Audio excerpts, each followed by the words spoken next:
Pop out the stove's legs and place the stove in a well-ventilated area outside. Take everything out of the stove, including the chimney pieces, fire poker, gloves, knobs, etc.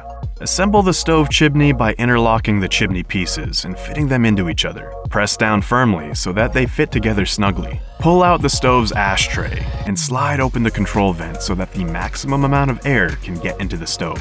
Then, light a fire in the stove using 3 or 4 fire starter squares and 2 to 3 small pieces of wood. Close the stove door and latch it shut. Let the fire get going and run it for about 15 minutes before opening the stove door and adding 2 to 3 additional pieces of wood. Close the stove door and latch it shut and wait another 15 minutes. Once the fire really gets going, you will start to hear pops and crackles coming from the stove. The stove will also start to change color. Don't worry, this is all normal and part of the seasoning process. Let the fire run and completely burn out before using the stove in your tent. Wait for the stove to cool down before moving the stove into your tent. Congratulations, you have now seasoned your stove, and it's now ready to use in your sweat tent.